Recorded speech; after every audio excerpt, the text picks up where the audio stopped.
Глава 171. Селянь прошептал: «Мне ни разу не выпадало чести встретиться с повелительницей дождя лично, и я даже не знал, что она была принцессой». Тем временем Сюаньцзи сквозь зубы прошипела: «Что ты сделала?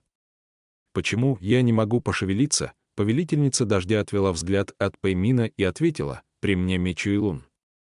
Селянь переспросил: «Меч Юйлун?» Хуачен ответил ему: «Драгоценный меч, защитник государства Юйши, передавался от правителя к правителю. Повелительница дождя сделала его своим магическим артефактом, и для выходцев из народа Юйши он обладает естественной сдерживающей мощью». Сюаньцзи была генералом, предавшим свою страну, в ее сердце живет страх, ведь нечистая совесть не дает ей покоя. Разумеется, она сразу же пала ниц перед этим мечом. Повелительница дождя велела Сюаньцзи не двигаться, и та в самом деле замерла. Тогда вскричал Жунгуан: «Ты не можешь пошевелиться, зато я могу». И еще раз вонзился в Пэймина. Но лезвие не продвинулось и на полцуня, когда вдруг возникло облако красного тумана и послышался звон металла, длинный меч из груди Пэймина исчез, а на земле остался лежать маленький клинок, размером не более указательного пальца. Послышался голос Жунгуана: «В чем дело? Почему я тоже не могу двигаться?» Селянь и остальные наконец вышли из дальнего угла, попрощавшись с ролью сторонних наблюдателей. Хуачен бросил взгляд на крохотный, почти что игрушечный Мингуан и усмехнулся: «Вот так намного лучше». Повелительница дождя мягко произнесла: «Сюаньцзи, отступись». И руки Сюаньцзи начали сами по себе отниматься от шеи Пэймина. Но демоница не желала покориться, ее пальцы судорожно задрожали. «Не отступлюсь. Он уже в моих руках, я его не отпущу. Если тебе непременно нужно за что-то ухватиться, почему бы не подобрать оброненное тобой на землю лицо и впредь держать его крепко?» Мощь меча защитника оказалась слишком велика. Сюаньцзи рывком оторвала от Пэймина и бросила на земь. Совершенно поверженная, растрепанная, она в гневе завопила: «Какое ты имеешь право поучать меня? Неужели и впрямь решила, что заняла место государя? Смотрю, ты позабыла, как тебе достался престол». «Я не признаю тебя», — повелительница дождя закрыла глаза и покачала головой. Бань Юэ улучила момент, чтобы бросить глиняный горшок и заточить в нем Сюаньцзи, а потом быстро наложить печать. Таким образом, источник воцарившегося хаоса наконец был обезврежен. Селянь подошел к Пэймину, помог ему подняться. «Генерал Пэй, с вами все в порядке, не умру». «К слову, ваше высочество», — спросил Пэймин с сомнением, «мне показалось, или вы уже давно вернулись, ха-ха-ха». «Что вы, вовсе нет», — принц подобрал с земли сжавшийся до пары цуней Мингуан. Пэймин, глядя на меч, спросил Хуачена: «Собиратель цветов под кровавым дождем, достаточно ли надежно ваше заклятие?» «Не разрушится от малейшего усилия», — Хуачен ответил: «Вздор. Для этого понадобится взять Мингуан за рукоять и влить магическую силу вместе с твердым намерением выпустить Жунгуана. В противном случае никаким способом не выйдет ни снять заклятие, ни разрушить его, поддавшись на уловки». Пэймин наконец вздохнул спокойно. Спасенные из лап Цзэжуна крестьяне бросились вперед, будто бы при виде родных матери и отца. «Ваше превосходительство, повелитель дождя», остальные повернулись в том же направлении. Селянь чуть склонил голову и поприветствовал: «Государыня Юйши». Повелительница дождя спешилась и, держа быка за веревку, вернула поклон и приветствие: «Ваше высочество, наследный принц».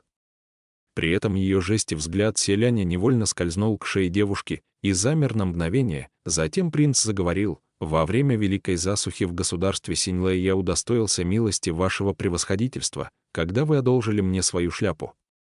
Вы оказали мне помощь в трудную минуту, но я так и не поблагодарил вас лично.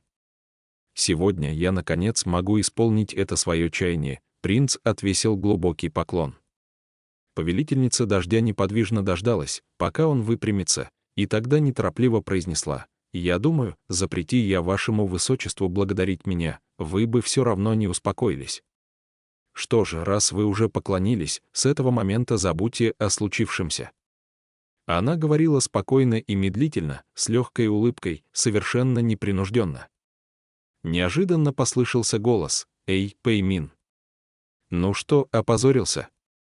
Тебе на помощь пришла женщина. Да еще и Юй Шихуан. Хи-хи-ха, ха-ха-ха». Выражение лица повелительницы дождя не изменилось, а осталось все таким же непринужденным, чего нельзя было сказать о Пэймине. Черный бык вдруг шумно фыркнул носом в сторону генерала, замотал головой и хвостом. Это недовольство предназначалось вовсе не Хуачину, однако Селянь поспешил шагнуть вперед и закрыть его собой. Принц знал, что быкам не нравится красный цвет, вспомнил болезненный опыт нескольких неприятных встреч с этими животными, когда за ним гнались и прибольно бодали, и потому забеспокоился, как бы красные одежды Хуачена не разозлили быка. Одновременно с этим Селянь молниеносно наклеил на крохотный меч талисман, запечатав Жунгуану рот. Пэймин не мог и дальше молчать, это было бы невежливо, так что он потер переносицу и учтиво произнес: «Премного благодарен государыне Юйши за то, что выручили недостойного Пэ». Повелительница дождя также весьма церемонно поднесла к груди сложенные руки, мне это не составило труда. Бань Юэ приблизилась к ней и потянула за рукав со словами: «Ваше превосходительство, братец Пэйсу потерял сознание от голода». Хуачен посмотрел наверх и сказал: «Давайте для начала вернемся на поверхность». Что касалось вопросов одеяния и пропитания, наилучшим выходом было обратиться как раз к жителям деревни Повелителя Дождя. Поскольку она сама покровитель земледелия, а крестьяне никогда не расстаются со съестным. Когда они вернулись на поверхность, ночь уже миновала, взошло солнце. Из сумки на боку черного быка повелительница дождя достала семена, выбрала подходящее место и тут же их посеяла. Вскоре посевы взошли. Оголодавшие крестьяне возрадовались, Селянь же вспомнил о Гуце, который, должно быть, тоже уже много дней плохо питался, и разбудил его. Но мальчик, проснувшись, первым делом спросил, где его отец, а решив, что тот опять его бросил, громко расплакался. Тогда Инью пришлось отдать ему того несравнимо уродливого неваляшку. Услышав, что это и есть его отец, Гуцзе принял игрушку как великое сокровище, перестал плакать и, прижимая неваляшку к груди, занялся поеданием батата. А Селянь, Хуачен, повелительница дождя и Пэймин сели в сторонке, чтобы обсудить серьезное дело. Впереди уже показалась медная печь. С более близкого расстояния путникам открылось пламенно-красное подножие горы, словно вся она залита кровью, а на вершине лежал седой снежный покров. Селянь предположил: «Боюсь, если возникнет необходимость, нам придется взбираться на снежную вершину. В таком случае не только младший генерал Пэй, но и Гуцзе, Бань Юэ, все эти люди должны остаться здесь, им нельзя продвигаться с нами дальше». Пэймин, держа в руках бутылек со снадобьем и обрабатывая раны, покачал головой и вздохнул: «С самого начала не заладился поход, терплю поражение одно за другим».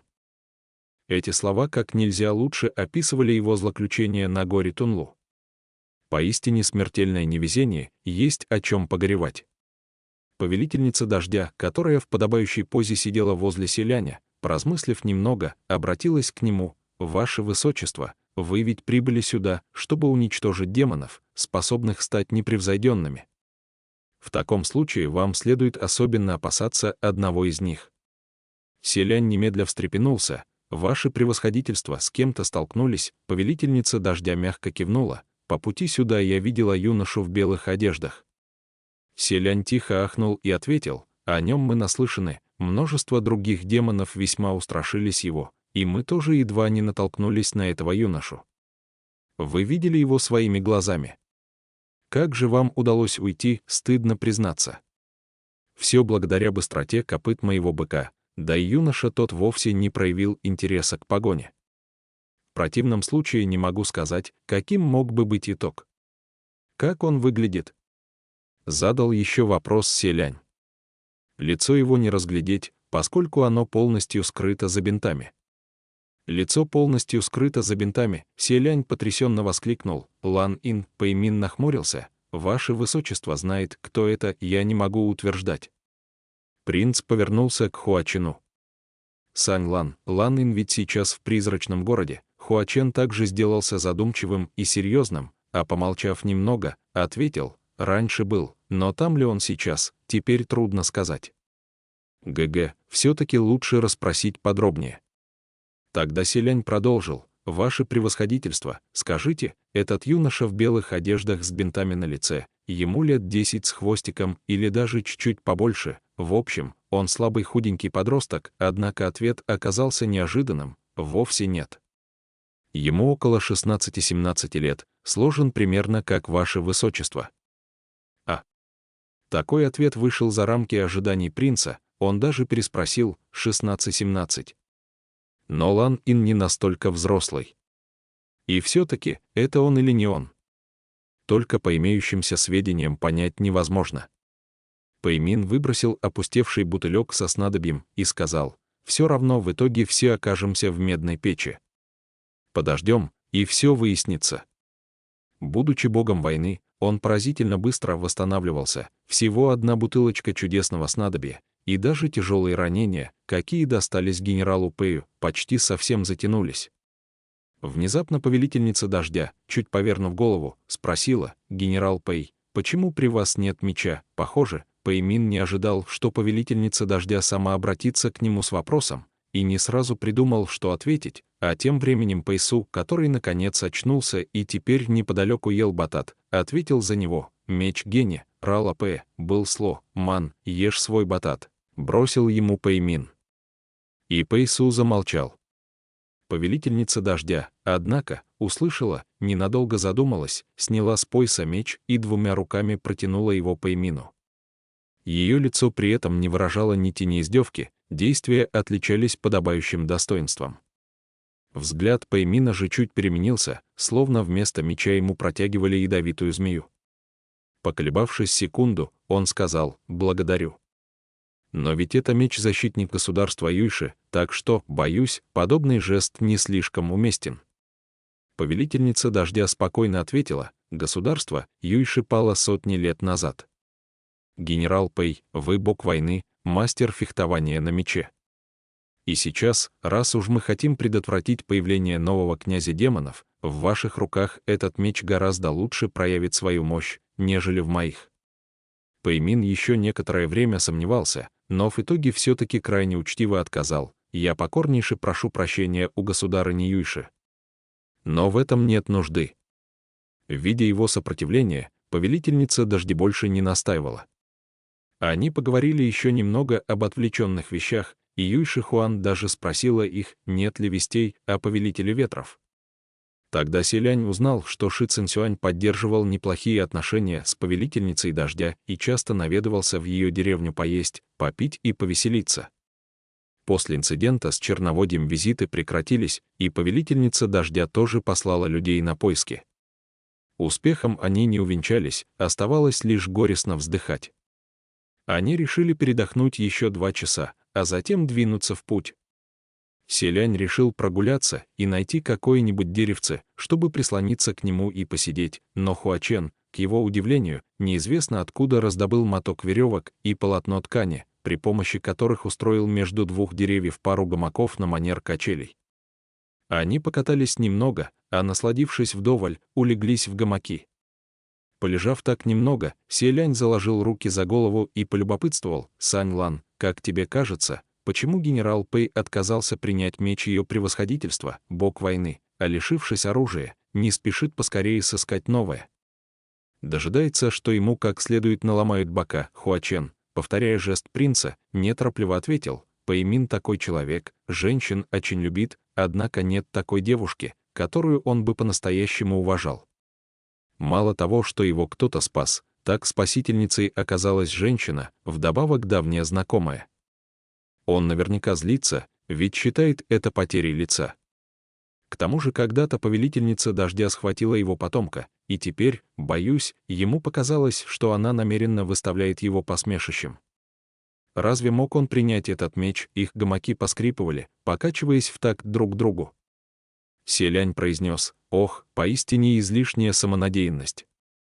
«Верно, Сань Лан, не знаю, обратил ли ты внимание, но на шее ее превосходительства виден старый шрам. Несложно догадаться, даже не обращая внимания. Это ведь она совершила самоубийство принцессы».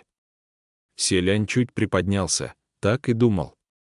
ГГ, заметил ли ты, что речи повелительницы дождя немного медлительны? Тому виной все та же старая рана.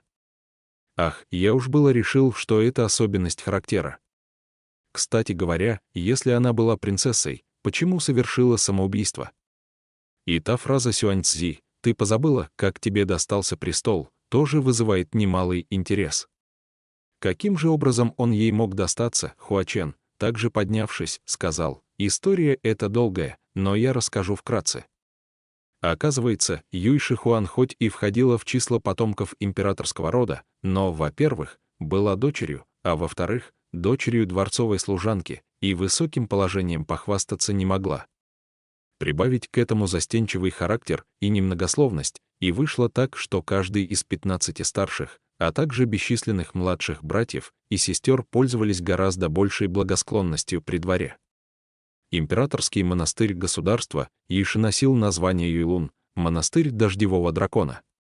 Согласно установленным правилам, каждый правитель должен был выбрать из своих потомков одного и отправить в монастырь для ведения скромной жизни. Тем самым избранный потомок выражал искренность государя, молился о спокойных ветрах и благодатных дождях, о мире и спокойствии для всего народа. Звучало весьма вдохновляюще, однако на самом деле означало непомерно тяжкую жизнь, поскольку в монастыре Юйлун придерживались принципов аскетизма.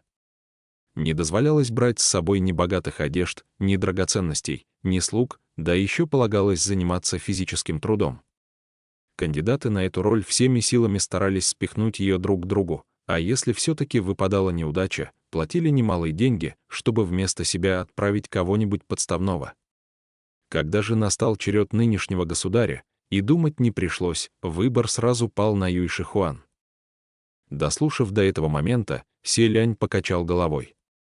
Он ведь тоже являлся потомком императорского рода и тоже поступил на обучение в императорский монастырь, однако опыт, пережитый повелительницей дождя, сильно отличался от его собственного. Неудивительно, что Сюаньцзи в своих речах относится к ее превосходительству пренебрежительно. Хуачен ответил, разумеется. Сюаньцзи не была принцессой, но все же могла похвастаться блестящим происхождением. Многие добивались ее благосклонности, и среди кругов аристократии ценили гораздо больше, нежели Юй Шихуан. Однако теперь, когда Сюаньцзи сотворила с собой такое, она, конечно же, на дух не выносила повелительницу дождя, которая преспокойно занималась себе земледелием. И когда-то попросила демоницу отступиться, для последней это прозвучало подобно высокомерной, язвительной насмешке. В общем говоря, с той поры будущая повелительница дождя и стала вести аскетичную жизнь в императорском монастыре. Пока в один из дней монастырь не посетили несколько высокопоставленных гостей. Конфликт между государствами Сюйли и Юйши случился вовсе не в одночасье. Они долгое время кое-как ладили, отделываясь учтивыми переговорами. И ради поддержания этого притворного мира государства Сюйли отправила нескольких представителей императорского рода, генералов и ученых-чиновников на торжественный прием, который устраивали в государстве Юйши. А заодно гости решили осмотреть и монастырь Юйлун. В тот день Юй Шихуан прибиралась на крыше монастыря, протирая черепицу.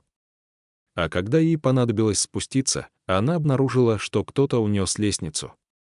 Увидев человека, который не может спуститься с крыши, наблюдатели сочли это забавным. И даже принцы и принцессы государства Юйши, хоть и молча, но посмеивались. Только один генерал государства Сюйли, усмехнувшись пару раз, взлетел на крышу и помог девушке спуститься. Тем генералом, конечно, был Пэй Мин. Селянь только подумал, что генерал Пэй как человек все-таки довольна, как бы сказать. Но внезапно раздался голос. Этот подлец Пэй Мин везде и всюду вел себя одинаково, точно как пес, который везде норовит помочиться. Селяня тут же вытянула из почтительного настроя грубыми, полными злости речами. Обернувшись, он взял уменьшившийся во много раз Мингуан и сказал: «Генерал Жун, когда это вы сорвали печать безмолвия?»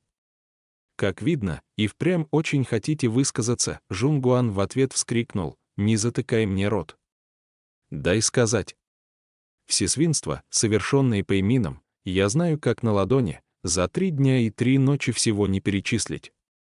Он прекрасно знал, что вскоре Сюйли нападет на Юйши, и все равно вскружил голову сразу нескольким любимым принцессам государства Юйши, да так, что они чуть не поубивали друг друга от ревности. Ну скажите же, ни стыда у него нет, ни совести, и в самом деле довольно некрасиво. Гость, который еще вчера одаривал хозяина доброй улыбкой, сегодня возглавил армию всадников, что сравняли с землей его дом и двор. Селянь с сочувствием спросил, и что же, отношения государыни Юйши и генерала Пэя тоже когда-то были неплохи? Жунгуан возразил, не было никаких отношений. Пэймин, этот подлец, виделся с Юйши Хуан всего дважды. В государстве Юйши было слишком много красавиц, на следующий же день он ее забыл.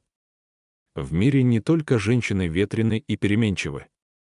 Мужчины на самом деле еще ветренее, только итог от их переменчивости иной. Если женщина решила с тобой расстаться, возможно, отделаешься парой пощечин до царапин от ногтей, и будет поставлена точка. Но в случае с мужчиной может ожидать смерть без целого трупа, так что и пожаловаться не получится. Государство Сюйли не желало больше сохранять притворный мир. Под выдуманным предлогом они развязали войну, и Пэймин сразу прорвался со своей армией к императорскому дворцу. Тогда государю Юйши пришлось запереться в глубине покоев и держать последнюю линию обороны. Вот только Пэймину ничего не стоило, приложив малейшие усилия, раздавить эту хрупкую защиту подобно панцирю улитки. Однако генерал пошел более хитрым путем, учитывая множество деталей, а также послушав совета Жунгуана, он сделал вот что. Солдаты Сюйли схватили несколько сотен приговоренных к смерти, переодели их в простых людей и силком притащили на площадь перед воротами дворца, потребовав от государя Юйши выйти, совершить 3 земных поклона, раскаяться за притеснение собственного народа, после чего совершить самоубийство в качестве жеста покаяния. И тогда они отпустят мирных жителей и не тронут остальных членов императорского рода. В противном же случае всем отрубят головы. Он дал всего 3 дня на размышление прячущимся во дворце, пообещав, что каждый день будет убивать часть людей, а по истечении срока сначала ворвется во дворец и убьет всех там, потом примется за остальных жителей государства. Селянь восхитился, генерал Жун, это поистине коварный и красивый ход. Жунгуан не разгневался, напротив, остался доволен его словами. Приму это как похвалу на свой счет. Если обобщить причину, по которой государство Сюйли напало на государство Юйши, получится что-то вроде «Небеса не могут стерпеть кровавую тиранию государя Юйши против простого народа, и мы, государство Сюйли, видя такую несправедливость, из принципа гуманности приняли решение самим прийти на выручку тем, кто оказался в невыносимом положении». Высочайшая справедливость, красота, да и только. Откажись государь Юйши выйти, он проявит себя как эгоистичный, невежественный, совершенно не заботящийся о своем народе правитель. Но вот незадача, этот самый государь обыкновенно провозглашал себя любящим народ как собственных детей, и беспощадное сравнение речей и поступков наверняка зародит в сердцах жителей государства негодование. Они сочтут себя обманутыми. Ты ведь говорил, что любишь народ как собственных детей. Но почему, напротив, все должны из-за тебя погибнуть? Так в их сердцах не останется места для императорской семьи государства Юйши. Когда же остальные жители испугаются, что за убийством простых людей на Дворцовой площади последует истребление всего государства, самое время объявить, что казненные — лишь смертники, которым суждено было умереть. А цель всего действа — разоблачение истинного лица и лжи эгоистичных членов императорского рода. Столь сильная перемена мгновенно рассеет страх людей Юйши, они станут бесконечно покорными, после чего процесс захвата территории их государства пройдет намного проще. Поскольку в сердцах людей желание защитить свое государство остынет. Ну а если государь и впрямь покончит с собой, разницы никакой, это ничего не изменит. Только сэкономит им время, ведь самим убивать его не придется. Тем более, что и Пэймин, и Жунгуан считали, что государь ни за что не выйдет на смерть. Стоит заметить, что ни один аристократ не пожелает закончить свою жизнь так позорно, упасть на колени перед простым народом и вражеской армией, признать свою вину, а потом еще и умереть. Да как же, мечтайте, но никто не мог предположить, что пройдет всего день, и когда Пэймин уже приготовится отдать приказ и казнить первую партию мирных жителей, государь Юйши и впрямь выйдет из дворца. Дворцовые ворота открылись, и государь появился на пороге с клинком, защитником государства. Пав на колени перед народом, он совершил 3 земных поклона, вынул меч и покончил с собой, окропив ворота дворца кровью. Селянь уже догадался, что произошло. К ним вышло ее превосходительство повелительница дождя, Хуачен подтвердил: верно. Впоследствии, после подробного допроса дворцовых служащих и остальных потомков императорского рода, которые прятались тогда во дворце, выяснилось, что дело было так. Когда Пэймин и Жунгуан вместе со своим войском объявили свое требование перед дворцом, прохаживались по площади и неудержимо хохотали, выказывая непомерную наглость, в самом дворце тем временем воцарился хаос, люди рыдали в голос и бились головой. Разумеется, государь Юйши не мог выйти и убить себя. Он сидел на своем троне, и лицо его было темнее бронзы. Вся толпа его отпрысков, которая обыкновенно расшибалась в лепешку, борясь за его благосклонность, теперь залилась горючими слезами. А увидев, что государь не сдвинулся с места, они начали по одному подходить и осторожно его уговаривать.